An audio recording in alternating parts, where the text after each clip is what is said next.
8వ ప్రబంధమైన సిరియ తిరుమడల గురించి తెలుసుకుందాం. తిరుమంగయ్యాళ్వారు కటాక్షించిన 6 దివ్య ప్రబంధాల్లో ఒకటి.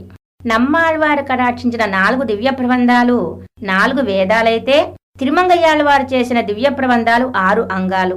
అందులో ఇది ఒకటి. 74 పాసురాలు కూడిన దివ్య ప్రబంధం. ఈ ప్రబంధంలో అచ్చావతార పెరుమాళ్ల విషయంలో మడల సాసు కృత్యం చేస్తున్నారు. మడలంటే అల్లరి చెయ్యటం.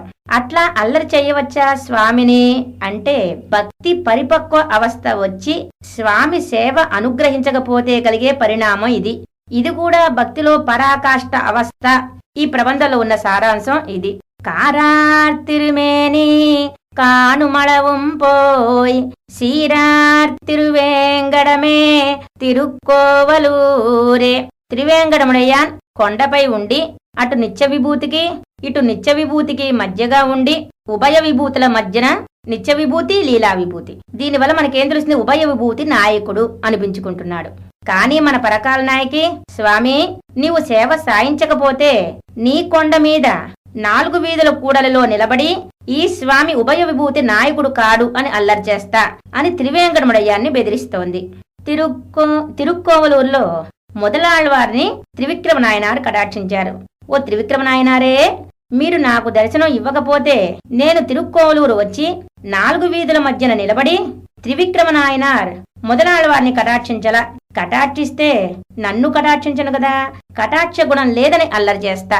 పేరార్ తన్కాల్ నరయూర్ తిరుప్పులియూర్ ఆరామం సూజంద అరంగం. శ్రీరంగనాథుడు మనల్ని రక్షించుటకు శ్రీరంగ క్షేత్రాన్ని వేంచేశారు.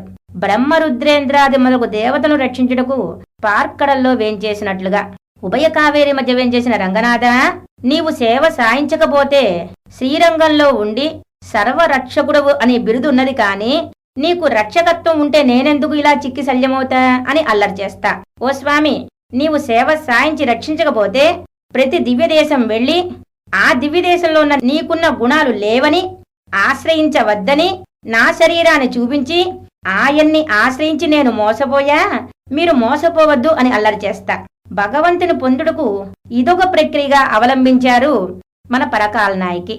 పరకాల నాయకి చేసే అల్లరికి భయపడి ప్రపంచమంతా నాస్తికులవుతారని స్వామి పరకాల నాయకి సేవ సాయించారు. తిరుమంగయ్యాళ్వారుకున్నంత భగవద్భాగవత ప్రావణ్యం ఉంటే స్వామిని బెదిరించి పొందవచ్చు.